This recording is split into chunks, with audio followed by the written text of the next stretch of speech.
Welcome to another deep dive. You know how this works. We take a whole bunch of information and break it down to bring you the good stuff. And today, we're diving into the world of AI. It's a big world, too, and changing fast. Yeah, absolutely. And to get a handle on things, we've got presentations and articles on how AI can help us with sustainability, how important data, governance, and security are in this new AI age, financial side of AI, FinOps, and then the larger AI revolution itself. We've even got some materials on building trustworthy AI. We'll look at what Denmark's doing in AI, and oh yeah, the nuts and bolts of building AI applications. So developer tools, agentic AI, which we'll definitely get into, and scaling AI to really get value from it. And of course, how to make sure the AI we build is, well, trustworthy and safe.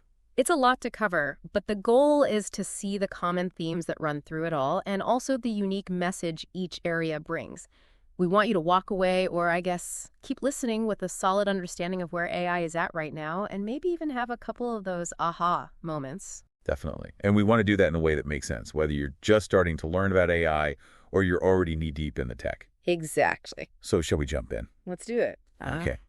Maybe a good place to start is with AI and sustainability. At first, you might think they're at odds, right? Because we've got all these sources talking about how much energy and resources AI infrastructure needs. Yeah, it's like a bit of a paradox, right? I mean, all those massive data centers running those complex AI models, they eat up a lot of power. It's a real environmental concern. For sure.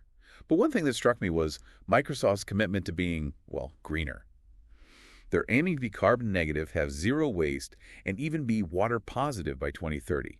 And get this, they want to remove all their past emissions by 2050. Wow, that's ambitious.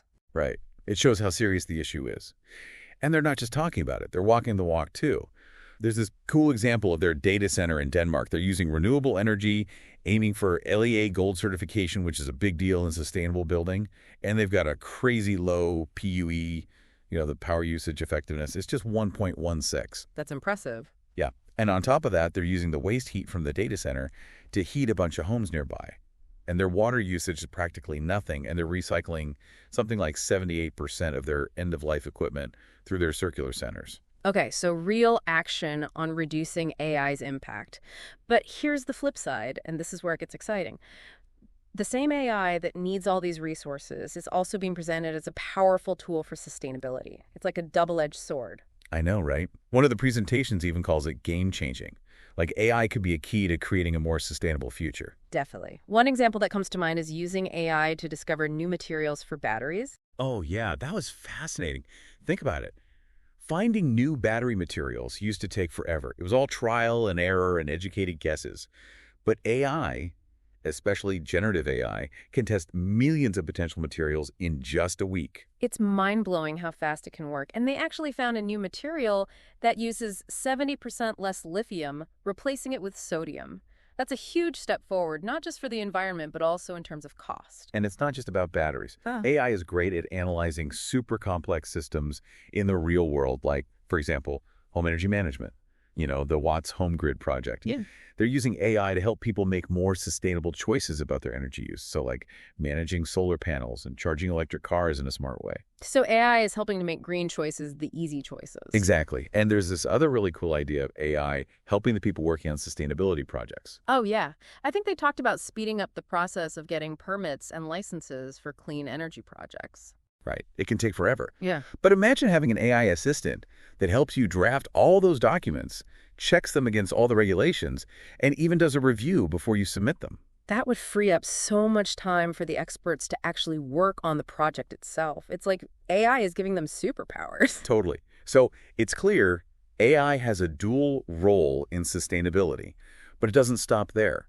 The sources also talk about how AI itself is becoming more sustainable. It's getting greener itself, yeah.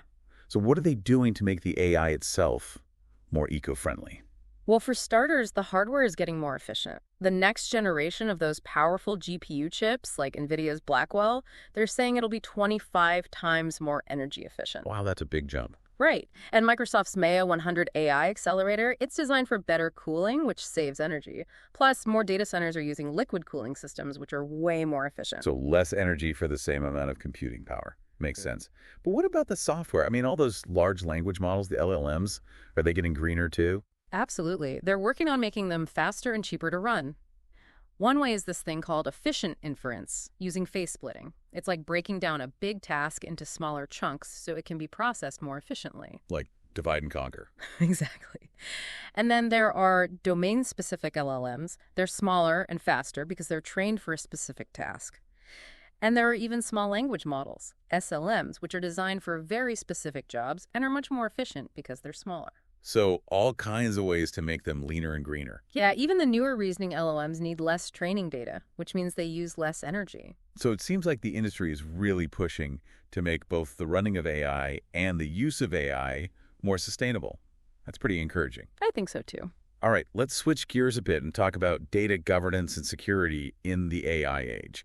It seems like this is super important, right? It's essential, really. I mean, think about it. As we use more AI in our lives and work, we need to make sure that the data it uses is well managed and protected. Right, because if the data is messed up, the AI is going to be messed up too. Exactly. One of the presentations really hit on this. They talked about a proliferating data estate, basically. Data is everywhere, and that leads to problems like data silos, projects taking longer, and a lack of control over the data. It's like data chaos. Exactly. So the solution is to shift the focus from managing individual systems to managing the data itself. So like putting data at the center. Right. That means setting clear standards for what different data means, who's responsible for it, those are the data owners and data stewards, and then making that data accessible and usable, but in a safe and governed way. They call this data activation. It's like turning data into a real asset. Exactly. And the stats are kind of surprising. You know how many companies are working on AI strategies? It's a lot, like 95%. Yeah. And 75% of knowledge workers are using AI tools. So AI is everywhere. Right. But only 11% of those companies have strong data governance, and only 1% feel ready to deal with the risks from generative AI. That's a huge gap. It is, and the presentation explains why good data governance is so hard. It's those data silos, the processes are still manual and take forever, different departments use different data models, and sometimes people just think it's too technical and complicated. So they need a better way to manage it all. Exactly. And that's where tools like Microsoft Purview come in. It's like a one-stop shop for data security, governance, and compliance, no matter where your data is. It can handle documents, databases, cloud data, even if it's on multiple clouds. So it brings all that data chaos under control. You got it. It helps you find, classify, and label data, prevent data loss, manage insider risks, and make sure you're following all the rules and regulations. It seems like with AI, the risks related to data get even more complex, right? Yeah, because now we have to think about protecting the stuff that AI creates, governing the AI apps themselves, and understanding how sensitive data flows through all these systems. There's like a whole new level of data security. It is. And to really lock things down, you need to find those hidden risks, put measures in place to prevent data loss, and be ready to react quickly if something bad happens. And you have to do all this without making it impossible for people to do their work. So finding that balance is key. Absolutely. But the bottom line is this. Strong data governance is the foundation for building trustworthy and reliable AI. Without it, your AI projects are built on shaky ground. Makes sense. Huh? Okay, let's move on to something that's maybe a bit less talked about. The financial side of AI. Yeah. Or FinOps. Yeah, FinOps. It's super important because as companies use more and more AI, the costs can really add up fast. Especially with those powerful large language models, right? All sorts of things that affect the price. Absolutely. The model you use, where it's running, how much data it's processing, all that plays a role. And if you don't manage those costs carefully, they get out of control really quickly. One of the presentations compared it to an exponential curve. Yeah, it can spiral pretty quickly. But here's the interesting thing. The cost of internet connectivity and LLMs has been dropping steadily. So that's good news. It is. It's making AI more accessible for everyone. But even with those decreasing costs, FinOps is all about being smart about your spending on AI. It's about making sure you're getting real value for your money and not just throwing money at a cool technology. One of the sources had this great quote, "You can't manage what you don't measure." That's FinOps in a nutshell. You need data to make smart decisions about your AI spending. So how do they recommend companies go about adopting AI on Azure in a cost-effective way? Well, they laid out a sort of maturity model, starting with getting ready and building the foundation. Then you move on to designing and governing your AI projects. And finally, you focus on managing and optimizing costs over time. So it's a journey, not a destination. Exactly. And that includes optimizing your AI workloads, setting clear budgets, putting governance policies in place, and using the cloud's pay-as-you-go model to your advantage. It's like any other big IT project. Yep. Plan, execute, and then manage. Right. And they stressed how important it is to set up guardrails and governance to prevent surprise costs. Things like a Gen AI gateway to control access and usage, and Azure OpenAI token metric and limit policies to keep track of your spending. It's like having a budget for your AI. Exactly. And then there's semantic caching, which can save you money by reducing redundant calculations. And they even mention provisioned throughput units, or PTUs, for those workloads that need super fast and consistent performance. So lots of tools in the toolbox. Yeah, lots of options. But the key takeaways are these. Pick the right AI model for the job, always keep the business value in mind, and constantly monitor and optimize your AI spending. Sound advice. Okay, let's step back and look at the bigger picture, the AI revolution that everyone's talking about. What are the big trends and initiatives happening in AI right now? It's moving so fast it's hard to keep up. Even the way one of the presentations was delivered, using advanced AI voice modes and AI Copilot, shows how quickly things are changing. It's like AI is presenting itself. It's pretty meta, yeah. And while the specific trends and projects aren't laid out in detail in these excerpts, the fact that we've got leaders from pharma, tech, and other fields talking about AI shows just how widespread its impact is becoming. Yeah, it's not just a tech thing anymore. And it's not just work stuff either. The sources even asked us to think about how AI is showing up in our everyday lives outside of work. It's becoming more personal. For sure. And this brings us to something called agentic solutions. It's like the next step beyond basic automation, like robotic process automation or RPA. So instead of just automating simple tasks, we're talking about AI that can handle more complex stuff and even make decisions on its own. You got it. These agents have their own persona, they use large language models, they can access data and knowledge, and they have specific skills that they can use to actually do things. It's not just about responding, it's about taking action. That's pretty powerful. It is. There's this cool example of using a multi-agent system to convert old COBOL code to Java. They have these specialized agents, like a COBOL expert, a Java expert, and a testing expert, all working together. So AI teaming up to tackle a tough job. Exactly. It shows how LLMs can be embedded in code and work autonomously to get things done. And it takes a whole team to build these agent systems, product managers, software architects, DevOps experts, even auditors to make sure everything's working correctly. So it's a big undertaking. It is. And to make it easier, there are platforms like Azure AI Agent Service. It provides the foundation for building single agent systems with all the stuff you need, like connectivity, storage, monitoring tools, and developer tools. So it takes care of the plumbing so you can focus on building the cool stuff. Exactly. And for those really complex multi-agent systems, there are frameworks like Semantic Kernel and Autogen.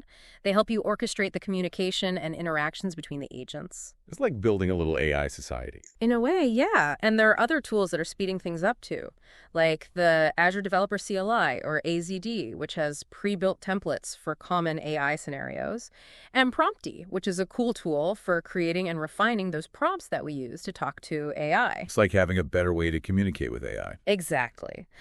And of course, GitHub Copilot is getting even better with features like multi-file editing, using images as input, and even an agent mode for more interactive help. They even shared an example from Danske Bank, where they've seen huge improvements in developer productivity and code quality thanks to Copilot. It's like having an AI pair programmer. It is, kind of. And it's interesting to see how companies are approaching AI transformation. They can use productivity tools like Microsoft 365 Copilot, build custom solutions with Copilot Studio, or go all in with the developer platform Azure AI Foundry. So different paths for different needs. Right. And then there's this new idea of Copilot agents.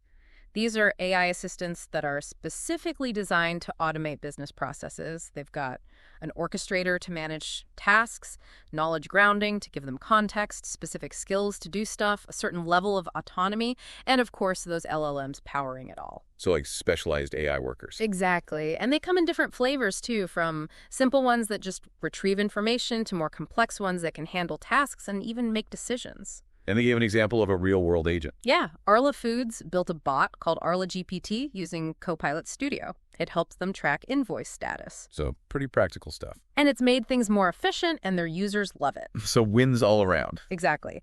And one of the sources, Vinenzo, they have a really good framework for getting started with AI agents called the AI A2PT framework. They cover everything from finding the right use cases to setting up data governance and thinking about the organizational impact. So a roadmap for success. Exactly. And they have this practical approach called Accelerate. It's all about getting things moving quickly by identifying potential value, diving deep into the details, prioritizing the best use cases, and iterating fast. It's like, don't just talk about it, do it. Absolutely. All right, so we built these AI solutions. Now, how do we make sure they're actually creating value? That's the whole point of scaling AI for value capture. Exactly. It's not enough to just have a cool AI project. You need to see real results. And the good news is that Gen AI can deliver big gains in productivity and quality. They even said it can make employees happier. Yeah, who wouldn't want that? And those AI agents we talked about, they can really speed up the process of turning an idea into something that creates value. They gave some examples like agents for competitor insights and project management. So practical applications that make a difference. Definitely. And they talked about this concept called new practice, which is about redesigning business processes with AI at the heart of it. The goal is to automate as much as possible, like 30% or more. That's pretty ambitious. It is. But the problem is that a lot of companies struggle to scale their AI projects. They fall into traps, like focusing on finding uses for AI instead of solving business problems. They pick the wrong projects to start with, adoption is slow, and they don't see the value quickly enough. So they get stuck. Yeah. The key is to shift to a value capture first mindset. It's about putting the users first and figuring out what really matters to them and the business. To start with the value, not the tech. Exactly.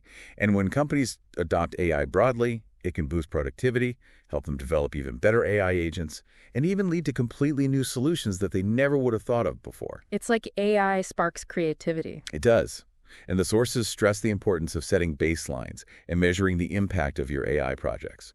You need to track progress and find ways to improve. Data-driven AI, just like with FinOps. Exactly. And they also talked about leadership training and regular value capture meetings to make sure everyone understands the value that's being created and how it translates to business results. It's about communicating and getting everyone on board. Right. And they see AI adoption evolving through different levels. It starts with individuals using AI tools, then progresses to building custom AI agents, and eventually companies create fully integrated AI solutions that are part of their everyday operations. So it's a gradual process. And a key part of that process is figuring out which AI agents are the most valuable and then scaling them up so more people can use them. This new practice approach of embedding AI directly into existing systems is really a game changer. It's like weaving AI into the fabric of the business. I like that analogy. It's not just an add-on anymore. It's part of how things work. Yeah. And the course even suggested that companies that do this well will likely outperform those that don't. They'll be able to scale faster, do more, and learn more effectively. They'll have an AI advantage. Exactly. And it could even lead to big shifts in how work gets done, with humans focusing more on monitoring and overseeing things while AI takes care of the routine tasks and even manages complex processes. It's a new way of working. Definitely. And this new practice idea is all about thinking differently. Instead of asking what AI can do, you start by looking at AI's capabilities and then think about how you can use them to create something completely new and valuable. It's like flip the script. Exactly. And they gave a cool example of a company that used a mix of AI, tech, machine learning, RPA, and chatbots to streamline a process that used to involve a lot of people. And the result? Big savings and better quality. So a real success story. It is. Okay, last but not least, let's talk about trustworthy AI, advanced risk evaluation and mitigation. We've already touched on the idea of building trustworthy AI, but this section really digs deep into the risks involved and how to manage them. Right. And it emphasizes that Microsoft is in it for the long haul when it comes to responsible AI. They're constantly working to make sure their AI is ethical and safe. And they go back to the anatomy of the responsible AI standard, right? Yep. They really hammer home the point that the principles, the goals, the requirements, and the tools all work together. And they highlight the importance of the Office of Responsible AI and making sure everyone in the company is on the same page when it comes to responsible AI. So it's a company-wide effort. Absolutely. And they go over those responsible AI goals again. Fairness, Reliability and safety, privacy and security, inclusiveness, transparency, and accountability. They also talk about how important transparency notes are for Azure OpenAI Service because they give you all the details about the AI models you're using. So you know what you're getting into. Exactly.